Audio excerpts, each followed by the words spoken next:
Um, Yeah. let's let Marcy share that in Spanish and then we'll launch the interpretation. Hola, buenas tardes, bienvenidos, es un gusto verlos a todos. Antes de comenzar les vamos a dar unas pequeñas palabras de cómo unirse a nosotros a la interpretación simultánea en español y en inglés. Vamos a arrancar la función de interpretación en el software de Zoom. Si no lo han usado anteriormente, en la parte inferior de la pantalla generalmente está la barra de herramientas y ahí van a encontrar un mapa mundi, un globito, y pueden seleccionar el idioma de interpretación, ya sea inglés o español, para escuchar la interpretación simultánea. Si ustedes hacen un comentario en español, las intérpretes van a interpretar su comentario en español para los angloparlantes y todo lo que están diciendo las personas en inglés o los angloparlantes también va a ser interpretado simultáneamente para ustedes al español si se conectan al canal en español. Pueden elegir escuchar el audio original o no cuando estén escuchando la interpretación. Si es que eligen elegirlo, lo van a estar escuchando atrás, o sea, en un volumen menor, eh, a medida que están escuchando también la interpretación. Vamos a lanzar o arrancar la interpretación ahora. Thanks, Marcy. All right, we've launched it. Everyone select their preferred language channel. All right, then I'll hand it over to Lorena to get us started. Yes, hello everyone. Thank you all for joining us today. I'm very happy to welcome you all to the Rose Foundation's 2023 Grassroots Granting Convening, engaging people's power, youth, volunteers, and boards. And we begin today by honoring the land we stand on and the indigenous peoples and communities who have lived and continue to live in these lands. Indigenous communities continue to exist and grow all over this continent, the Turtle Island, despite federal, state, and local policies of genocide and the theft of native land and culture. The Rose Foundation acknowledges with respect the land our office is on today was and continues to be homelands of the Hochin people and the Usidian land of the Chochenyo-speaking Ohlone people, known as the Confederated Villages of Lejeune. We also recognize today that many of us are connecting from different territories that are and continue to be the homelands of indigenous peoples. For example, today I find myself on Maidu and Misenam territory, also known as Roseville, California. And so we encourage you today to learn more about the regional stewards of the land where you reside. And please check out the mapping resource we are sharing in the chat for you to explore. In the last 2 years, the Rose Foundation has allocated around $56,800 to indigenous grassroots organizations in California, and we will continue that work. And today, we invite you to join us in directly supporting indigenous organizations in your community and contribute to the essential work of rematriation, healing, and transformation. So please consider offering your support to the following organizations. We are also sharing the links of their websites in the chat. One of them is Friends of Pubunga, Sogorea Till and Trust, and Native Health and Native Hands, in Native Hands. So thanks everyone for joining us today. My name is Lorena Rodriguez, and I work on our training programs for the grassroots organizations. And I'm very, very excited to welcome all of you folks from the extended Rose family. Thank you all for being here today.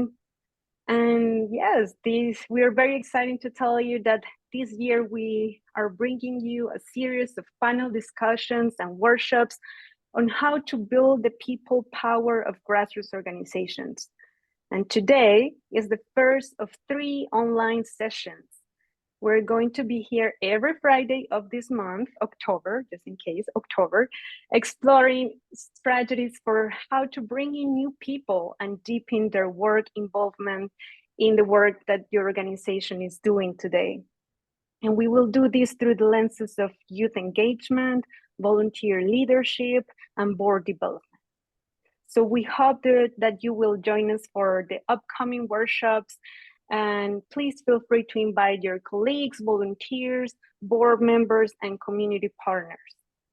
And if you're in the Bay Area, join us in person on October 27 for our happy hour at our office in Oakland.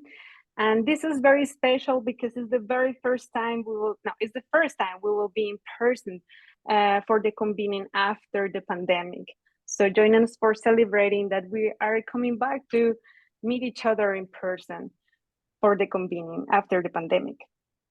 And finally, I would like to share our appreciation for our ROSE staff who have put their time and work into this event, our panelists and trainers for your participation, most of who are also our grantees, and also an appreciation of our partnership with the California Wildland Grassroots Fund in producing this series.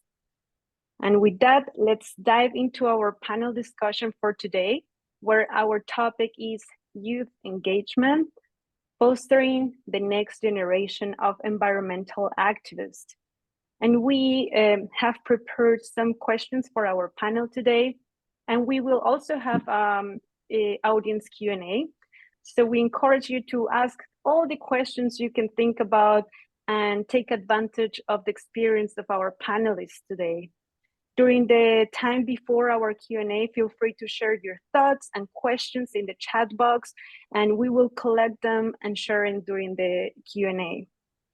For those folks who speak Spanish, we will provide interpretation, so please join in with your comments and questions as well. Okay, so now that we have covered the technical details, let's move into the really juicy part. Today, I'm sorry, I'm just going to interrupt. Just want to make sure, can everyone hear what's going on? I know that there was a little blip there. If you can't, please just put something in the chat and I'll work on it. Thank you, Pearl. Okay, I'm not seeing anything, so I'll let you carry on. Thank you, Pearl. Today, this is a great moment to interrupt. Today, for our youth engagement panel, we have an incredible group of speakers that I would like to introduce to you all. With us today, we have two of our Summer Climate Justice Leadership Academy alumni and 3 Grassroots Fund grantees. So we have Andrea Pineda. Her pronouns are she and her. Andrea is the youth coordinator of New Voices Are Rising for the Rose Foundation Youth Program. We have Araceli Moreno. Her pronouns are she and her, and she is the youth education advocate for the Central Valley at Safe Californian Salmon. We have also Camille Headley, who is the co-founder and executive director of Little Growers in Florida. Michelle, she is the youth organizer in Youth versus Apocalypse now. And we have Ted Fang, who is the founder of the Florence Fang's Community Farm, which is the largest community farm in San Francisco and the city's only USDA registered farm. And with that, I'm going to turn to our panelists for today and go to the core of what brought us all together today. So welcome, panelists. Thank you so much for being today. Here I see we are missing, I think, Araceli. There you go. There you go. So panelists, let's start. And first question I had for you is could you briefly share a little about the work that your organization does and what are some of the strategies that you have found most effective in engaging youth and young adults in your work, especially beyond participating in programming and more getting them involved in decision-making and leadership? And you just feel free, open your mic and share some of your thoughts.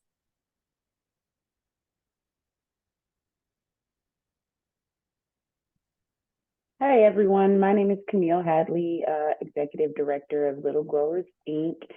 And I always say we don't teach kids how to grow food. We teach them to design solutions to the problems that their communities are facing.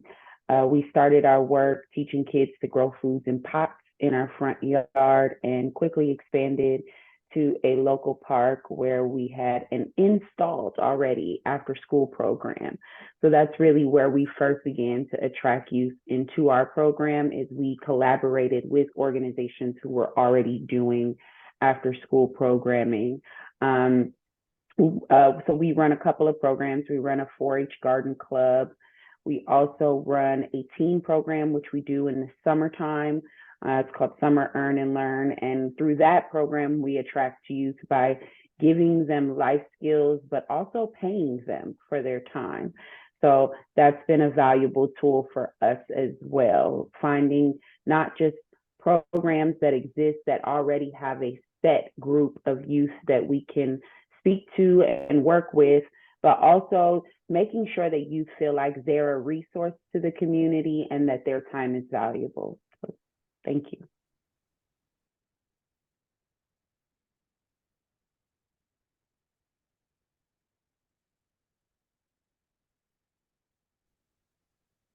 I guess I'll go next. So yeah, so we do a lot of work around education and policy work, really working on uplifting Indigenous voices in our communities. Education work, usually we try to create curriculum that has factual history of Native California in public schools. And then for policy, we work with youth and tribes and environmental activists, community leaders, etc., to really make sure that the decisions being made at the state level for water use is also advocating for, healthy estuaries, watersheds, etc., and all the animals that live in it and outside of it. So partial to the question you asked earlier, some of the opportunities that we sorry, let me step back a bit. Yes. So the question really depends on your community, right? And the youth that you're working with. For SES, what really works for us is giving the youth an opportunity to learn and teach is really an effective method for us. Because you're giving that opportunity for youth to be being a student to become a teacher, right? And that really gives them opportunity to build leadership skills and then mentor other youth that are probably younger than them. So really giving them that opportunity to learn, but also then become the teacher themselves. Mm-hmm.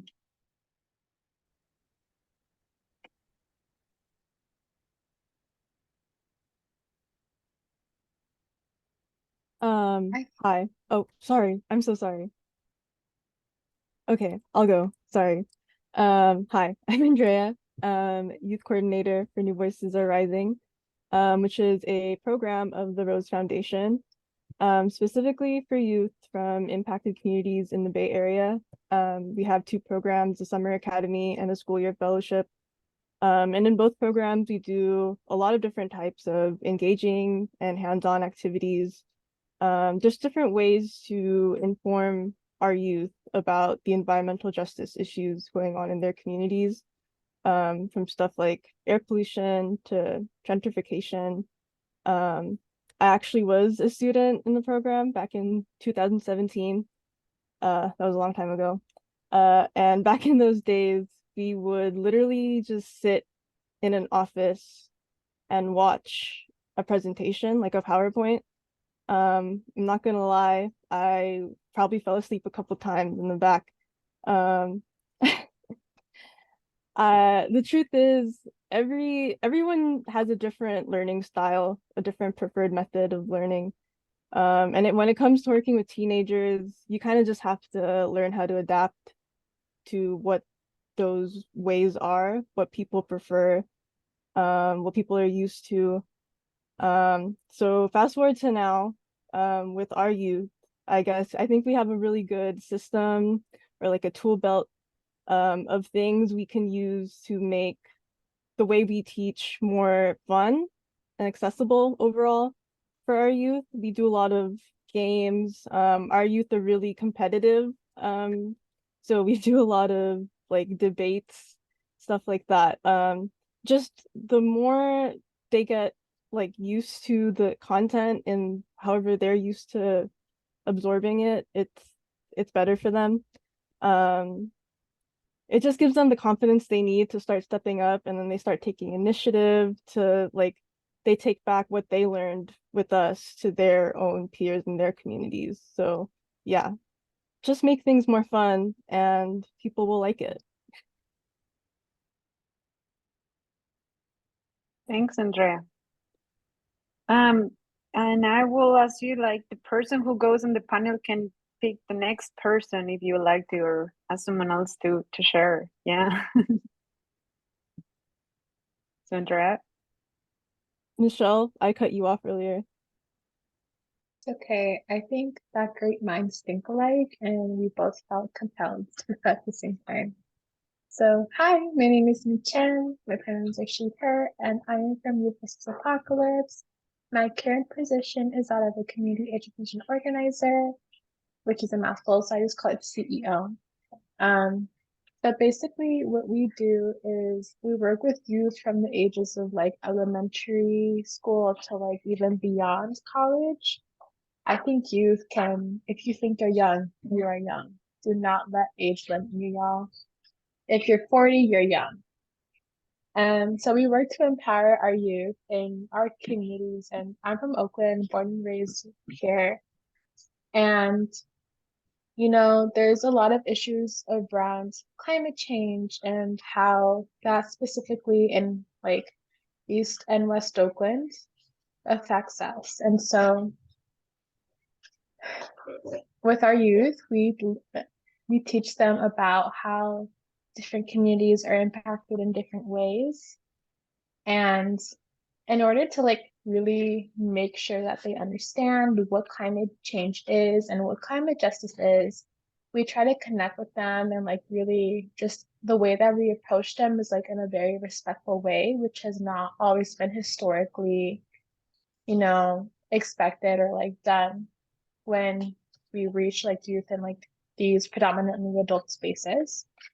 And so we try to like make the concept of climate justice easier to digest by saying, like, for example, when I go into classrooms, I tell them, do you remember like these wildfires that, and it is wildfire season now, and how that is connected to climate justice and climate change, but how it also, you know, is connected to our health. And so using like these real world experiences, that's how we connect with them.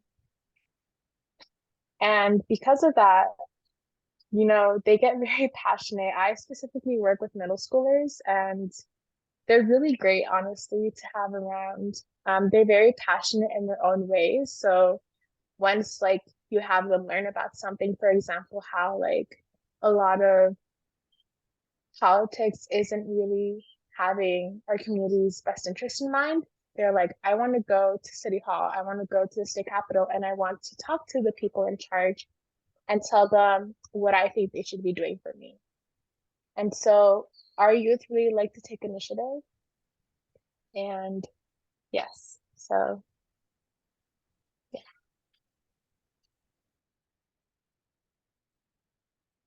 Thank you. I'll go next. I want to thank everybody for having me, and I want to thank my fellow panelists for sharing. I appreciate all that. And my name is Ted Fang. I'm the executive director and co-founder of the Florence Fang Community Farm. We are the largest independent farm in San Francisco and the only USDA registered farm, as Lorena mentioned. I also want to thank the Rose Foundation because we couldn't have got here without the early support of the Rose Foundation. you know, our farm is based on principles of diversity and food sovereignty. We say that we both grow food and we grow community. And we have different programs. Our farm size is 1 acre, and we have a food pantry every Saturday morning with about 300 families. And we have a youth program. Our youth program, you know, there's diversity in youth, and we have a youth program, one for 1st to 3rd graders, where they come in and we introduce nature to them. We let them, you know, explore the farm. We teach them how to grow their own food. You know, many of those youths, when you first ask them, you know, do you know where your food comes from? And they say it comes from Safeway. And so we're learning that their comes from the ground. You know, and also, you know, we are in a neighborhood that is the most underserved neighborhood in San Francisco, and also the most diverse. And, you know, our neighborhood is like the site of like 2 or 3 Superfund sites, and there's a lot of pollution in our neighborhood, and economic and environmental injustice. And so our farm is like a little oasis in the entire neighborhood. So when the youth come, they're just excited to be in a different environment. We also have a kind of a high school to college intern and trainee program. And, you know, they really have their own, like Michelle was saying, they get a lot of their own initiative, and they do what they like to do. You know, we will guide them. Some of them need more guidance than others. You know, we have one Bangladeshi high school student who knows how to farm. He was farming back in Bangladesh, and so he grows all the food that he likes to grow, which is one thing that we do when we call food sovereignty. We have many cultures in our farm: Black to Asian, Latino, Latinx, and everybody's growing different food. And so you begin to understand that, you know, you can't just feed everybody the same food, but everybody has to be able to take control of their food. And we try to teach the youth that as well. You know, when again, when the youth come into the farm, they're just excited. And, you know, we have a pond, they see the fish, and they're like, oh, black fish. They want to know what those different vegetables are, and that's called a chive.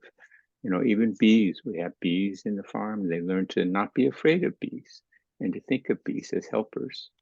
And, you know, particularly in leadership positions, you know, one of my co-founders of the farm was 22 years old when we started, and now he runs the largest Black-led farm in San Francisco. So they grow themselves. And as a matter of fact, we are looking this year at putting a youth on our board of directors. So we're just taking the first steps to do that. Thank you. Thank you all of for starting us with great tips and great examples of how to engage and your experience and how you are engaging youth in your programs and organizations. And that's a good way to warm up for this conversation. For my second question, I want to direct this question to Andrea and Michelle. Andrea and Michelle, you both have been youth leaders in the environmental justice movement for years, and also you work organizing and making education on environmental issues accessible to youth and young adults. So what are the reasons that led you to be part of the environmental movement, and what changes would you like to see in the movement?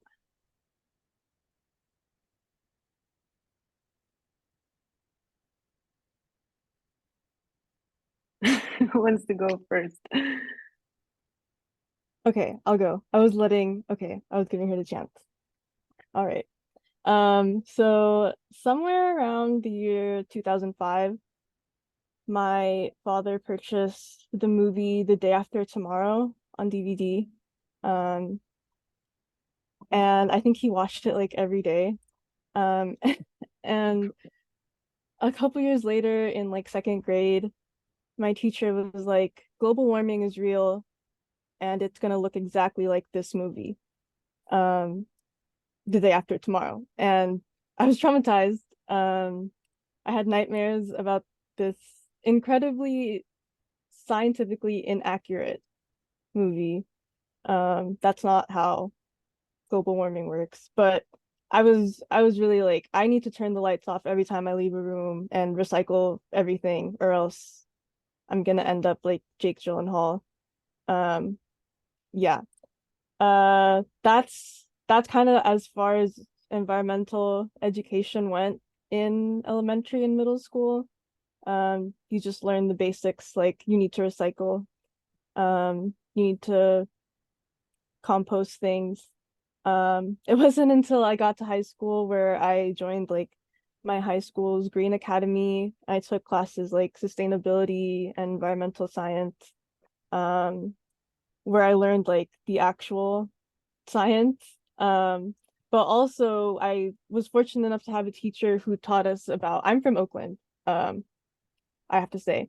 And my teacher taught us about the two freeways in Oakland, 580 and 880, and the differences between them, and how one of them allows diesel trucks to drive on it. And it's the freeway that goes through the low income and predominantly POC communities in Oakland, compared to the other freeway that banned the diesel trucks that go through the richer, whiter parts of Oakland. That was like the first time I really learned like, oh, it's not just polar bears, it's humans too. Yeah. And I think that's where I started, like, I think I got really passionate about environmental justice. I didn't fully know what it was, but I went to a career fair. I saw someone giving out brownies. That was Joe Ratner. And yeah, my first internship was at New Voices. And that's where I really learned the tools I needed to like advocate for my community. And yeah, I think one of the things I'm really passionate about when it comes to EJ is I think we just need more education about it, not just in programs like this. Like, we can only take 20 kids in the Bay. What about the rest of them? I think it needs to become like more of a solid thing in curriculums at schools, science classes. I think I need to be required. I need to see like more, like, think people need to keep youth in mind. Because where else are they going to learn this stuff? Hopefully not from the day after tomorrow.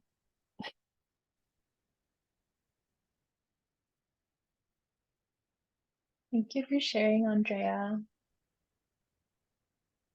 I was gonna say something that was like related to what you said, but I generally did forget. But if it comes back, I'll put it in a chat. So unfortunately, I did not know anything about like climate or anything like that. I think to the extent that I knew of was probably just the polar bears are dying, which is like very cliche. But I probably learned that in middle school, which is not the best thing. Unfortunately, I didn't really have very solid classes in middle school that taught me these things. And so when I was in high school, around maybe like 15 years old, I was in a program called Girls Inc. And I had always been very passionate about social justice. I still feel passionate about social justice. And at the time, my mentor was really big on like the intersectionality of social justice and climate justice. And so when she had first like talked to us about environmental justice, I was just like, okay, yes, trees. What about it? And so I specifically remember this workshop where we went around like putting like our thoughts on posters, and I was like writing paragraphs. I was writing essays on every other poster except the one that talked about environmental justice. And I was like, oh, okay.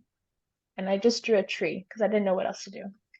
And then a few days later, that same mentor was like, hey, there's going to be a protest around Halloween. And I was like, okay, I don't have anything else to do. Let's go. And so I didn't know anything at the time. I was just like, okay, yes, it's a protest. I had never really been to like a protest like this. And so I asked, I was like, hey, what is this about? And it turns out that it was like the Zombie March on Coal of like 2017. And so at the time, there was this dude named Phil Tagami, and he's still trying to do this, but it's a whole nother like deal with like court and like just don't want to get into it. But essentially, he and his developers wanted to bring a coal terminal into Oakland, which promised jobs and just like boosting the economy. And unfortunately, you know, this coal terminal was supposed to be built in West Oakland, which is predominantly low income, predominantly POC community. And so thinking about just like all of like these toxic chemicals in our air already, West Oakland already has a history of being heavily polluted, unfortunately. We had to stop the coal terminal. And so I remember at the time, I was like, oh my God, my friend has asthma, she's gonna die. And so that was like kind of like what kind of kickstarted a little bit. While at the protest, I just felt very supported as a young person. I saw so many young people there. I actually saw Jada Delaney, who is also a New Voices alum there. And, it was really awesome. A lot of people had like zombie makeup on. A lot of people were just like dressed in costumes because it was like a few days before Halloween. And I just really liked the vibe. And so I had an opportunity to learn more about what environmental justice means. I got an email from my mentor, and she was like, hey, there's this program that you should sign up for. It's a summer program. You get to learn about the environment, you get to learn about climate justice, you can get paid. And I was like, paid? Because, as a young person, our time is money. A lot of us have to work to support our families, our communities. And so I was like, if I get to learn, if I get to do all of like this cool stuff that I'm like barely starting to get into, and also be compensated for my time, that's very valuable to me. And so that's how I kind of landed in New Voices Are Rising. It was a very great program. I remember meeting Andrea. I remember meeting a lot of other people there, and I kind of never left after that. I kind of just like kept sticking around even after high school.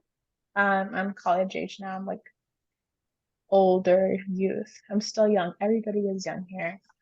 And so, yeah, that's kind of like my backstory on climate justice. And so with that, I want to like make sure that my youth feel that as well. Like I asked them, when was the first time you learned about climate justice? And they're like, in elementary school.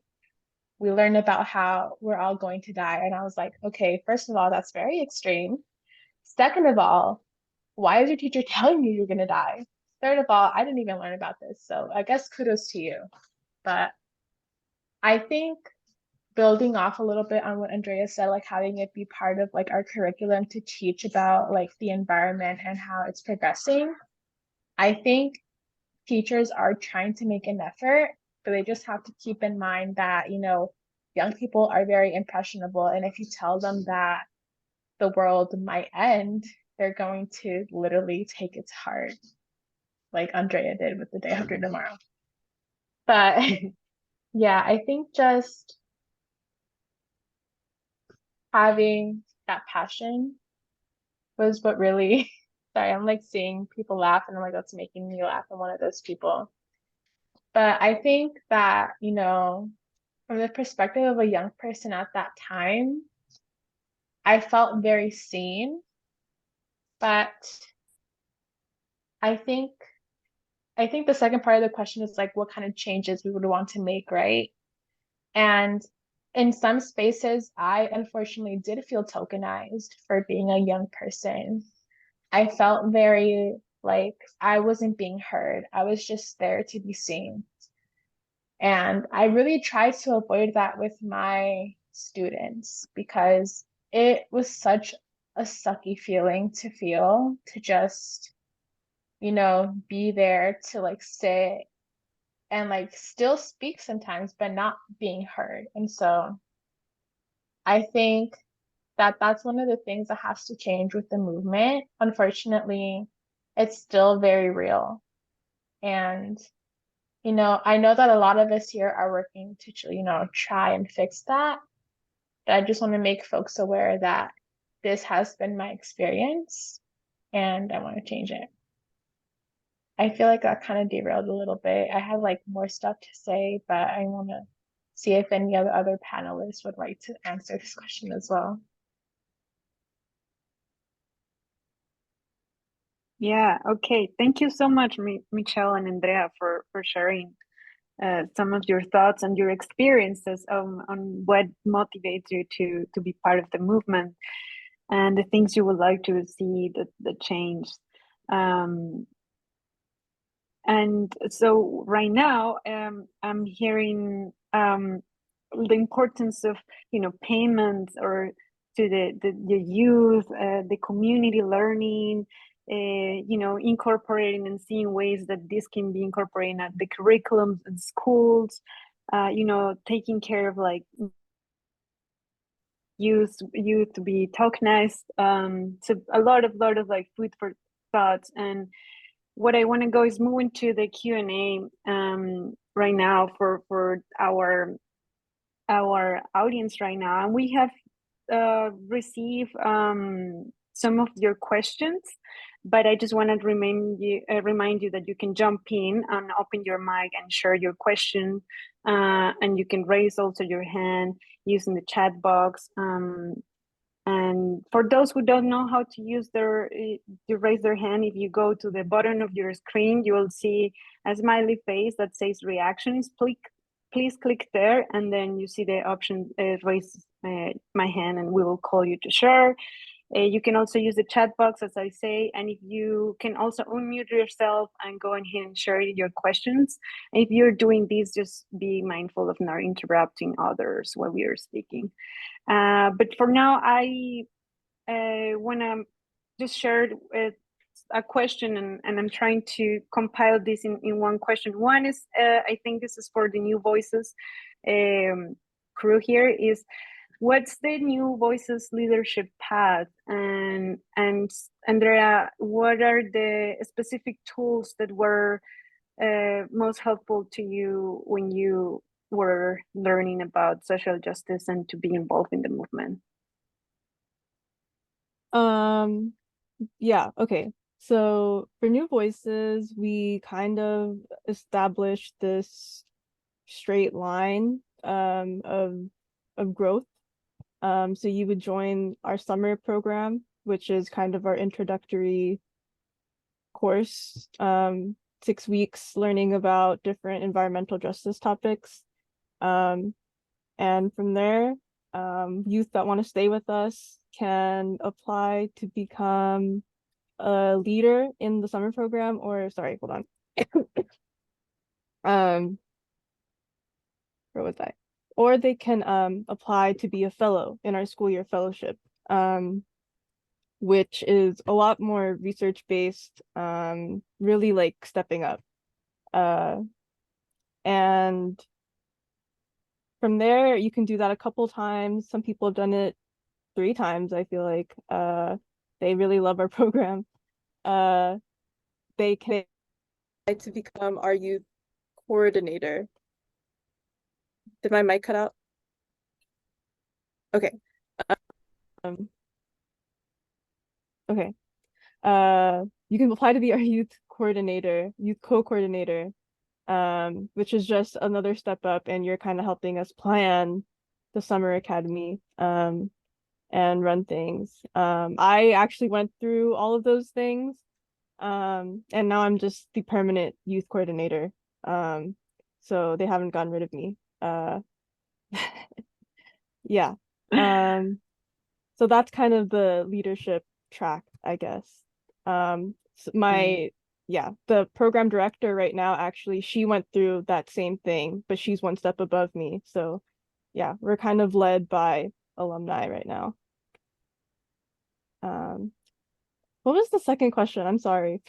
The second question, yeah, no worries. The second question is like, which specific tools were most helpful to you to get involved in the movement and step in like leadership roles and things like that? I guess having good mentors. When I was a student in the program, there was someone young and cool and hip like me, but like to the youth, but back then. And I think just having someone to relate to and like that understands kind of like where you're coming from and how you like to learn, that's really useful. I think that's what kind of helped me stay and stick around New Voices. Just overall making connections with a lot of different people. Yeah, I hope that answered your question. And yeah, I am receiving another question like Michelle and Araceli also the same questions. What were some of the tools that help you to be part of were more helpful to join the movement and join positions of leadership within your organizations and in general in the programs that you were part of? Echoing what Andrea said, definitely having youth mentors to look up to, but also relate to. I've had a few mentors in my life who were young, probably my age, to be honest. I thought they were old. I thought they were ancient when I was younger. But now I'm like in their position and I'm like, I am so young. I have so much more. And that being said, like going from the position of being a mentee to a mentor, I feel like a few of us can relate. It's very scary, it's very hard, but I like to think back on the people who, helped mold me into the leader that I am today. And I take very big inspiration from that. I, kind of like want to be that. I want to be the mentor that I had to my students now. And so that's kind of like where I'm coming from. Thanks, Michelle. Mentorship, very important. Araceli. Yeah, I think every community is different. From our perspective, our families are kind of like our mentors. A lot of our families have been fighting the fight, whatever that fight has been. So, and usually us as youth tag along with our families when they go protest or they go do stuff. So we kind of are involved in a way as very young, although we might not know what's going on fully. So we're involved in that way, and they're kind of mentoring us on how to be, I guess, the next generation activists in our families or in the community.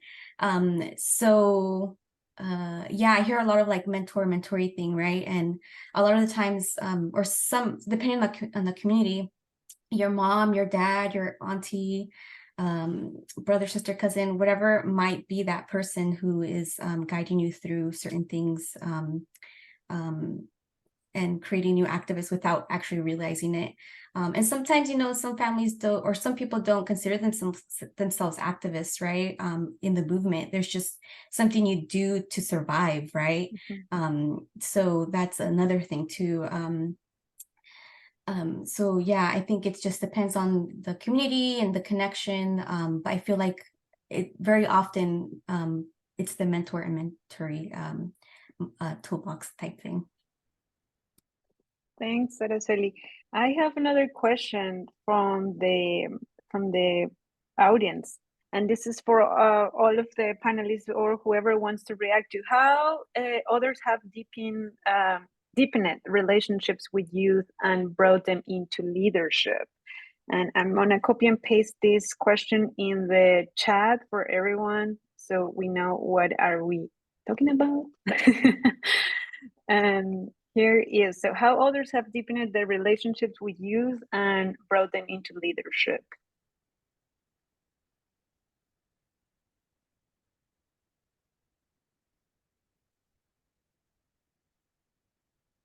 Camille, you are you replying to that question?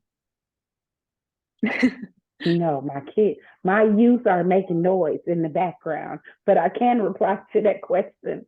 I think it was a lot of what Araceli said. When I started doing this type of work, I really was just dragging my kids around with me. I started doing climate and environmental work when I was in college, and I already was a mom then. I had kids when I was young.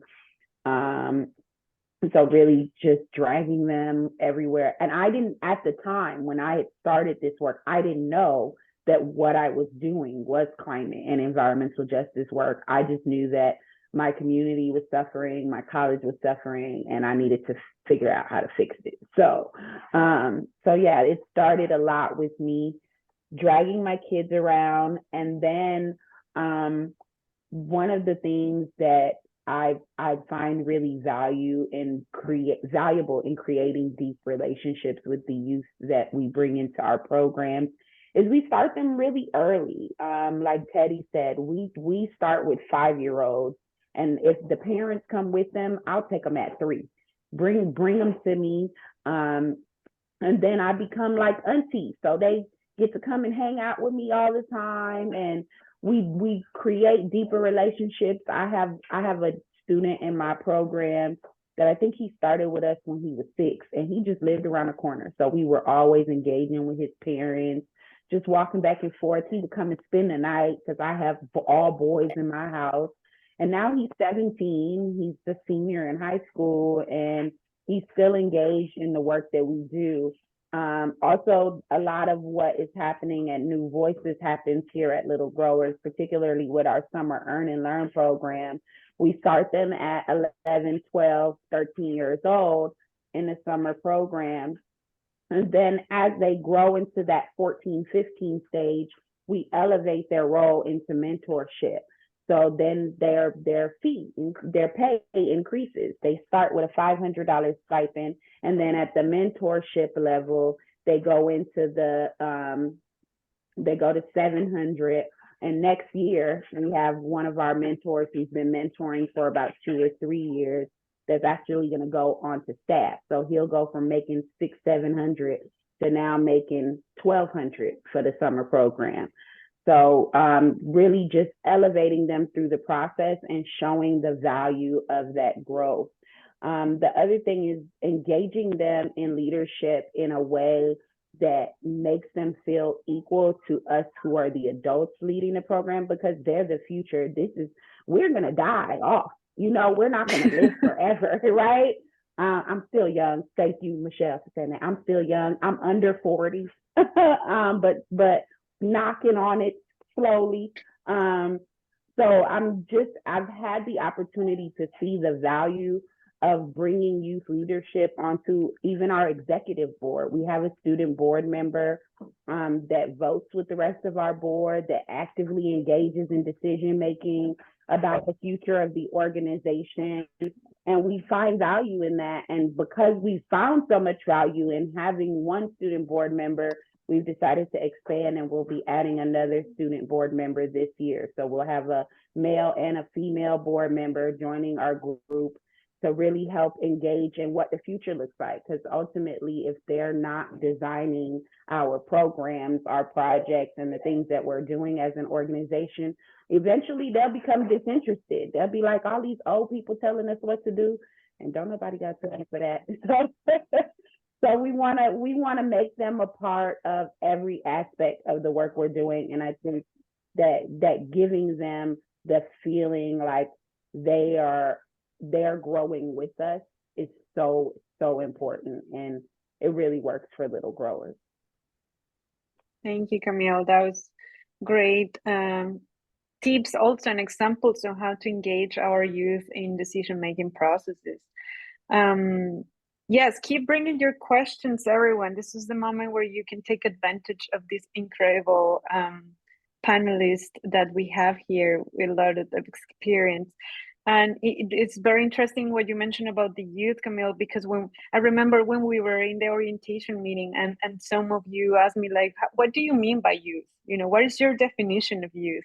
And I think that took me to really go back, take a step back and see, okay, what do we mean by youth? And I think that's something that in a lot of organizations, we also have to question what we mean when you say youth or young adults. So thank you so much for reminding us to question those things that we always think that we already know, but it is important to go deeper. Yeah, so everyone, like, feel like to jump in with your microphone or in the chat. I see somebody raising their hand. Yes, I will. Yes, where are, okay, Phil? Sure, thank you very much. So I have a question for everybody, I guess, on this panel. My group, Interfaith Coalition for Earth Justice, is affiliated with San Diego 350. The coalition itself doesn't have a ton of youth. We have some involved, but San Diego 350 has done a great job of getting a lot of youth involved. And that's really been one of the focuses they've had for, say, the last 5 years.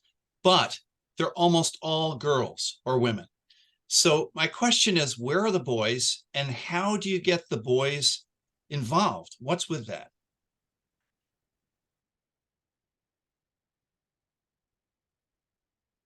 That is the true struggle of environmental work. I think it's natural for women. We just have this nurturing spirit, right? So it's natural for us to want to be involved in saving the planet and changing the world.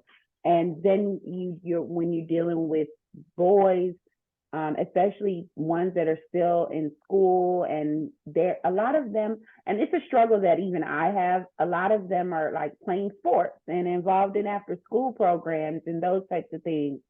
So I think you have to find the right group of students that care about this, or you just need to figure out a way to appeal, tell the boys, girls are involved. That was what I was getting to. Somebody put that in the chat. But yeah, you have to figure out how to appeal to the boys. What gets them engaged? And boy, I'm gonna go back to what I said in the beginning. You start them young, you grow them up, you teach them in the way you want them to grow, right? So you grow them up with the organization. That's how you keep them engaged. And boys like to get paid. They want to impress the girls. They want the new shoes and the fancy clothes, and they want to take girls out on dates once they get into high school. So I think that's really an important part of engaging students all together, and particularly the boys, because they need money. We think that they don't because the parents take care of them, but they do. So we need to put value behind the work that they're doing as well. I think, oh, sorry, I'd also like to answer, but you can go ahead. You go, Michelle. Thank you. Sorry, when you first unmuted, I thought it was somebody in the audience speaking, and I was like, I want to answer the question, but you can go ahead after I'm done. I'll just say this really quickly. I think specifically in my community, and just like a lot of our communities, it's also like the issue of like viewing like activism, specifically like advocating for climate, as like a very feminine like hobby or like something like that. And I feel like in like specifically like Latin communities, we unfortunately, face like a lot of machismo and toxic masculinity. And so it's very hard to like, navigate life in our society with like these very toxic like ideals. And I just wanted to put that out there. Like, unfortunately, I don't have like a specific answer as to how to like incorporate like masculine like like people into like our organizing, but it's just, I'm just putting it out there. Unfortunately, we do deal with like a lot of like toxic masculinity. And if you're able to find a great way to like bring them in, because honestly, the more diverse, the better, then kudos to you, because I have not figured that out yet. I think the most I figured it out is like they were just raised by people who have like really taken out like the toxicity of our society and raised them as young people who are very passionate and like are not afraid to like, you know, like do what they want. And in this aspect, doing what they want is fighting for their community and their planet. But yeah, thank you. I was just going to say that one of the things for us is just giving them activity. I think, you know, when the younger youth program and the first and third graders, you know, they're just running around the farm all the time and exploring. And so it seems with both the young boys and the young girls, they're all into that. And then in the older range, one thing I think is that payment. All of them youth, when they get to a certain high school or older age, they need some kind of a payment. But also, you know, getting your hands in the earth and doing things and being active. I think we're about 50-50 males and females. So I think that everybody's kind of attracted to that, you know. Yeah, and I just want to add on to that. A lot of communities, some communities are really big on food, and that's how we bond around food and family connections and talking. So feeding them is really important, especially if there's some kind of you know, issues with food insecurity, right? So, and not the typical, you know, pizza. My nephew is sick of having pizza all the time. That's, you know, people feed pizza all the time, which I get it. It's very easy to get, very cheap and whatever, but that's also not super healthy, right? So thinking about healthy choices, but also good sustainable food for the youth, that'll kind of lure them in a way, thinking about what communities they're from and what foods are maybe in their communities and making sure that's on the table for them. I think that would potentially help out as well. Because I mean, I don't know about y'all, but my nephew eats a ton. So I imagine all youth are just growing and eating a lot, especially if they're doing sports or whatnot, right? So I think food is definitely an essential to have when you're engaging any gender. Thanks, Araceli. Definitely food. Could I answer? Yes, well? Andrea, go ahead, Okay. please. Cool. Okay, I'm gonna be honest. I interview a lot of youth every year that are applying to our programs. And you can tell when a youth is applying specifically for the free iPad and the $1,000 stipend. You can tell. And that's okay. But that's where you take advantage of it. You draw them in that way. And maybe they're not fully into anything. They don't really know what the program's about. Yeah, they're just there for that. Take advantage of that. Push them to do new things. We've had a couple of students in our summer program this year that were kind of like that. Provide them with all the other things that could be barriers, like food, technology needs. We gave them iPads. Connectivity, we'll give you a hotspot if you don't have solid Wi-Fi at home. Transportation to our field trips, stuff like that. So they don't have nothing, so they have nothing else to worry about. And just like literally make them try everything. It does not matter what gender they are, what they identify as. They'll come for the free iPad and the money. And it's up to you to push them to try new things. And we have a bunch of, I think we have a lot of students that have grown over the summer just from like, oh, I'm here for the free stuff to I want to keep doing stuff like this. Yeah. that's how you get everyone to join your program. Tell them that you'll take care of them. Yes, thank you, Andrea. I'm gonna go with the next person who is raising their hand, and I'm gonna also at the same time give you a question that we received through the chat because we're talking about this. So think about the question that you're gonna receive and this question that I'm gonna give you. And the question that I received through the chat is about compensation and how do, especially for groups that are small and they don't have maybe the money and resources for compensation, what are some of the, and they're grassroots organization, what are some of the ways they can deal with providing compensation and all these things at the same time being a small group? That's a question. And then Francis, please go ahead and ask your question. Okay, thank you so much. First off, just great panel. Thanks to everyone involved.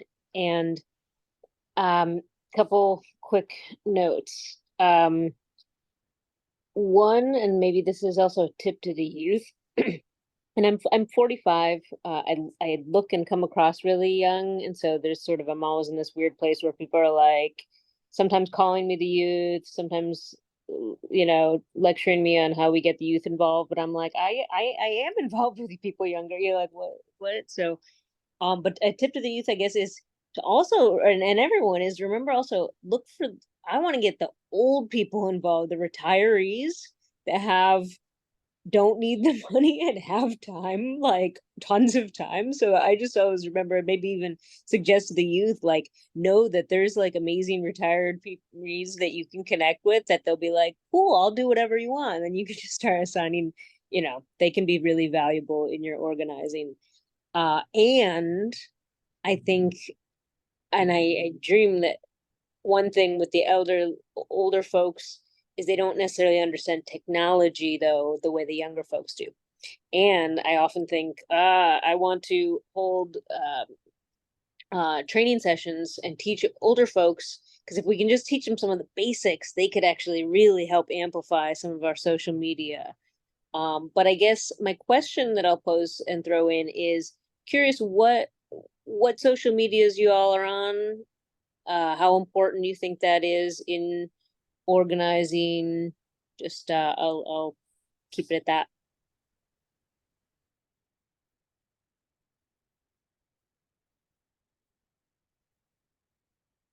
I think that's another key for social media. Youth are into social media, and at our farm we're only into Instagram, partially because the farm lends itself to photos. We do some LinkedIn, but yeah, we often will put out notices for social media interns. And then, of course, in order to be doing the social media right, you kind of have to know more about the organization as well. So they get into definitely different more things.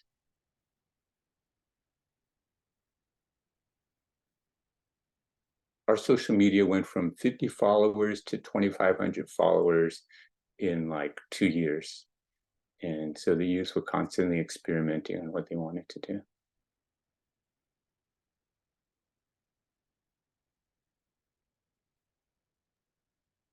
I totally agree with you, Francis.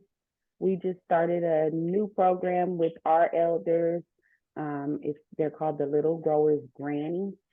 So they are grannies rallying for adolescent nurturing and development. So the Little Growers Grands, and they're actually just a group of ladies in the community that play bingo at the community center, and they always show up to the programs with the kids. So I was like, oh, okay, y'all like the kids. I'm gonna give y'all something to do. And they donate to the programs. And when we need stuff for the summer, like we did hurricane prep in the summer, so we had the elders supply some of the food that was going to go into the hurricane barrels. But really, I think that's very important, Francis, engaging in the intergenerational connection. In the spring, we're going to start our introduction to permaculture course again, and we will have the Little Growers Grants and the Veterans Coalition working with us to plant a new garden at a local park here. So that's really important. I think social media is super important. Not all of the people in my community are on social media, but it helps me to reach a broader audience. I think we're up to like almost 3,000 followers on some of our social media pages. We just started TikTok thanks to one of the team mentors, because I'm like, Facebook and IG is enough for me. Past that, I don't really want to do too much, but I gotta stay hip and cool. So thank you to my students who keep me engaged in all the see, he's laughing at me right now talking about I said hip. So yeah, so we're working on building our YouTube platform as well. So you can follow us at Little Growers Inc. on all platforms. Thank you, Camille. And just yeah, if some of the panelists can also speak to the second question about compensation, since we have a lot of our grassroots grantees here. What happens when we're a small group but we want to compensate our youth? Yeah, I can say something related to that. And that's a hard one because money does drive people sometimes, right? So if there's lack of funds and you can't pay them, right, maybe strategize on what else you can do. Maybe connecting with other organizations that may have that the funds to support it, right? So collaborating with others to pay them, right? But if payment is not possible, although hopefully it is, think about other strategies on how to connect with youth. That might be a different type of compensation. Maybe it's not compensation through money, maybe it's compensation through bus or train tickets, passes, whatever. Maybe it's food. Maybe that's a compensation food, or they need other forms of I mean, there's so many. I know we directly go to money all the time, but there can be other forms of compensation in our communities. You just really have to form those relationships and bonds to really know what the youth need. And sometimes it's just basic needs. Maybe it's even clothing. So, I mean, you really just got to strategize and really know your community really well to know what is needed besides money.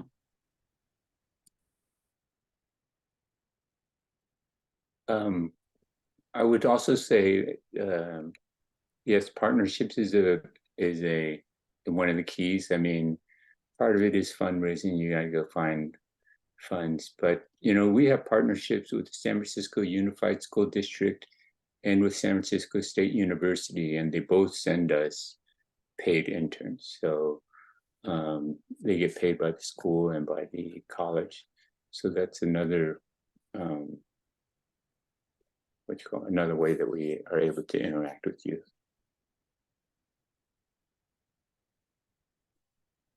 I would agree with Teddy on that point. I'm sorry, Andrea. I would also say community service. There are a lot of schools, like high school students, that are preparing for college and they need those community service hours. And then you find out that they really enjoy working with you and being engaged with you. So giving opportunities for students to get those community service hours as they're transitioning out of high school. Also, like I said in the beginning, finding an established group of kids. Like, don't try to reinvent the wheel. Go to places where kids are already hanging out and do programs there with them. And partnering with organizations like Teddy said. So that's my feel on that.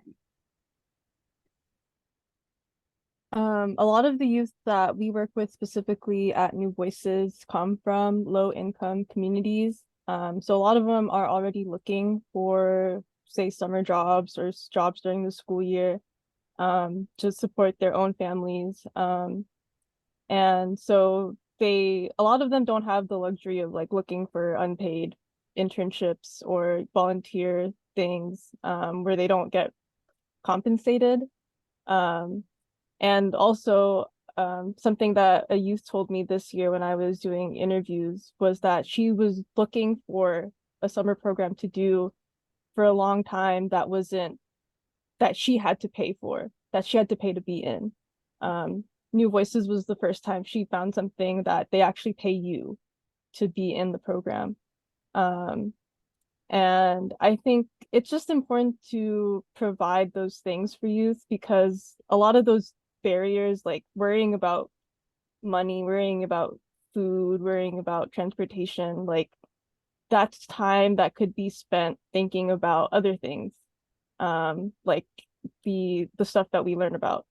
So I think it's really important to just compensate youth. Yeah. Awesome. Thank you so much. I read a couple of comments that we have in our chat, so the Spanish interpreters can translate this. And, about the question about compensation, sharing of financial resources. For example, organizations who have access to grant writers can consider writing joint grants or grants with the goal of pass-through funding to help build capacity with smaller organizations. And also, volunteering looks good on college applications, so that might be another way to connect.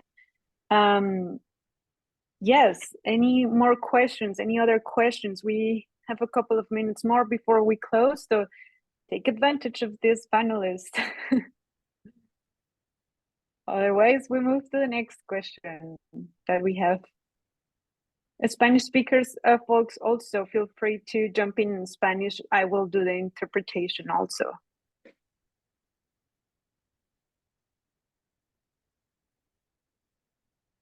Okay, we have 2 more questions and we'll gather those and then we move to our closing. Michaela. Yeah, I was gonna say for folks on the panel that are youth, and then also the organizations that have that mentorship component, what is the power and the difference of having like youth in the programs, but also youth be leaders, and have that leadership and like director or coordinator capacity? And yeah, how does that like support the youth program overall and younger youth?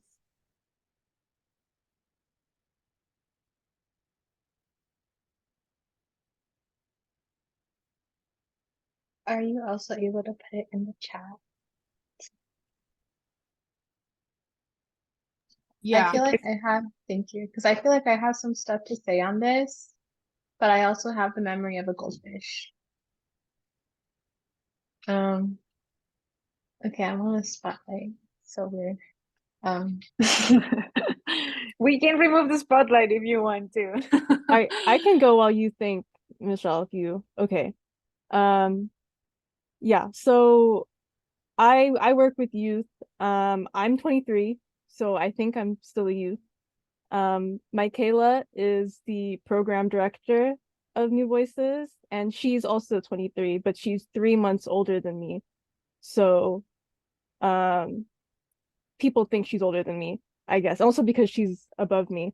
But specifically our youth that we worked with this summer would tell me that they're really happy that their bosses are young and approachable and easy to talk to. Yeah, and even even though Michaela is 3 years older than me, someone said that they feel more comfortable talking to me. I don't know why, but I think just being around youth, being around like their peers and like people that relate to them, people that get them, just creates a more comfortable space. And just knowing that like, oh, this is someone who had a similar background and similar experience to you, and here they are, like you can see like you have someone that's kind of leading you, like an older sibling. I don't have any older siblings, but I think I like to act like one for random people. Yeah, I think it's just a good it's a different kind of mentorship when you have someone way older. Yeah.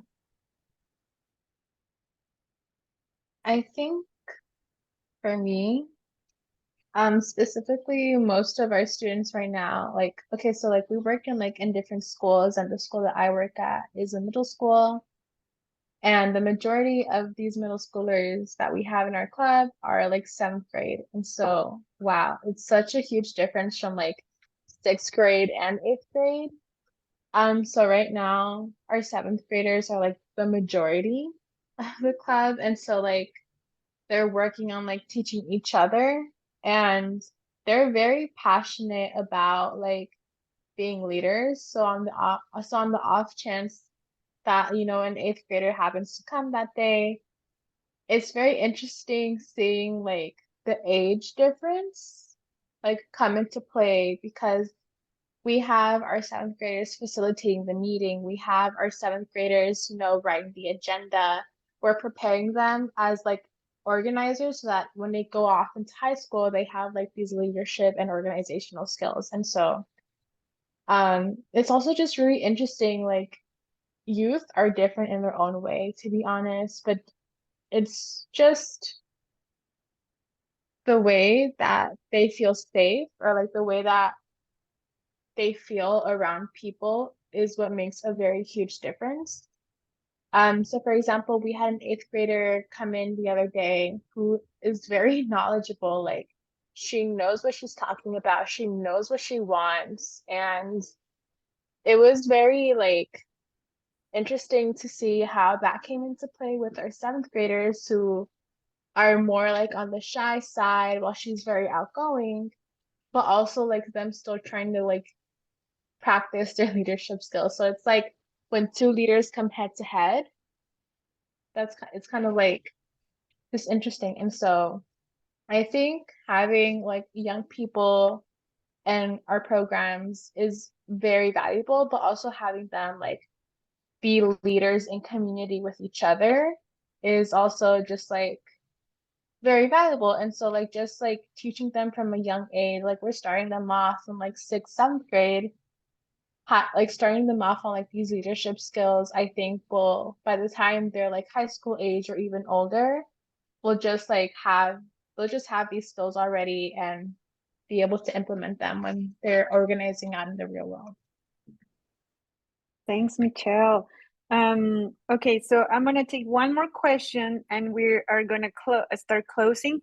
And I would like you, so we are doing a little bit of multitasking here. We're gonna share with you on the chat the link for our evaluation form for you to fill out in Spanish and in English. So it is important for us to receive your feedback so we can incorporate it in our next convening. But I would like also that we keep the conversation going while you are also replying to our evaluation, if that's possible. I know Maria Anabel had raised her hand. So if you want to go, if you still have that question, just go ahead and ask it, and please at the same time that you listen to the panelists fill out our evaluation form. Thank you. Yes, Maria Anabel, go ahead. Hola, buenas. Me llamó mucho la atención el que estar interesado con los jóvenes. La comunidad de Shafter tiene varios miembros de comité de personas de la comunidad, y en veces vienen los niños y se aburren. Van al jardín y están muy contentos. Entonces, sí se me hace muy, muy interesante envolverlos en las cosas de verano, eso que dijeron de verano, y darles motivación, darles algo para que ellos se sientan un poquito independientes, porque la mayoría pues ya ven que son hijos de agricultores, son hijos trabajan en el field. Entonces eso sería magnífico y sería un trabajo conjuntivo con los papás, o sea que no se aburren con los padres. Y si se hace eso para el verano, eso sería formidable. Agrandaríamos nuestro comité, nuestras involucraciones, nuestras marchas, nuestro todo. Pienso que es formidable. Me encantó. Gracias. Gracias, María Anabel. Voy a hacer la interpretación rápido en inglés, pero muchas gracias por participar, y qué bueno que haya sido un espacio para que pueda también agregar a tener inspiración para ponerlo en sus veranos y programas de verano.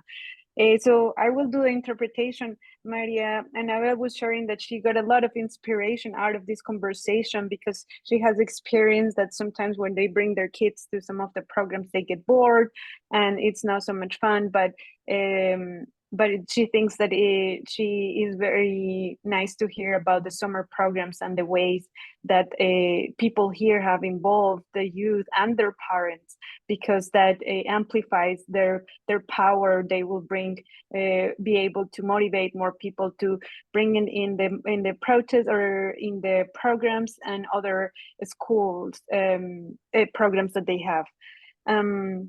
So that she is very grateful for all these learnings that we are sharing here. Yes, and Michelle también already replied in Spanish. So thank you so much, Maria Noel. Okay. We have 4 minutes left, and I just want to take this opportunity to really thank you all for your time, for taking your time today, Friday, to be here with us, and remind you that next week we will be here with our volunteer engagement training.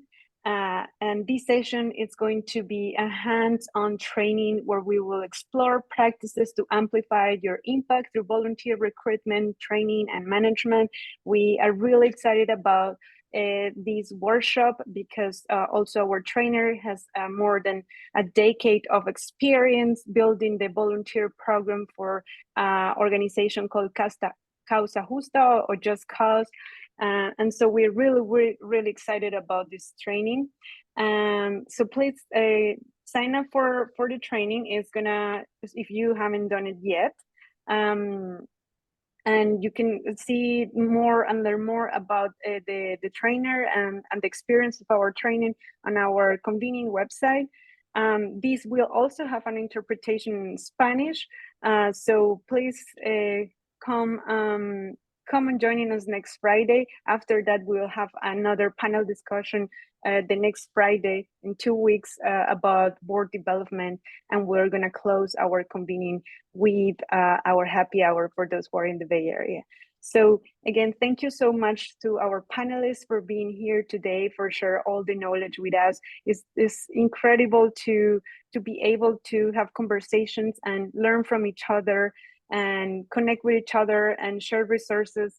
So we hope to see you here next Friday. Please invite your colleagues, your board members, your other organizations that you work with. And if you haven't done it yet, yes, please fill out the evaluation form. And yes, thank you so much for being here. And we wish you a really happy and relaxful and restful weekend. Thank you. And then we can just say, open your mic and say thank you if you want. Yes. Thank you all. Thank you. Thank you all. Thank you. So good to see Thank you. you all. Thank you, everyone. Thank you. Have a great weekend. Thank you. Yes. Thank you all. Oh.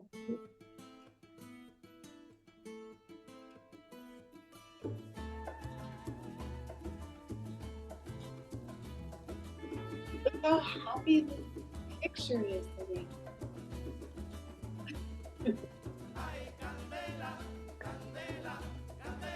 Good music, good music. Oh, could you stop the interpretation? Is that okay? Oh, yes, Cut the back in. interpretation. Sorry. There we go. Thank Stop it. you. It was so great to be with you guys today. I just wanted to ask you, Lorena, you had a script for the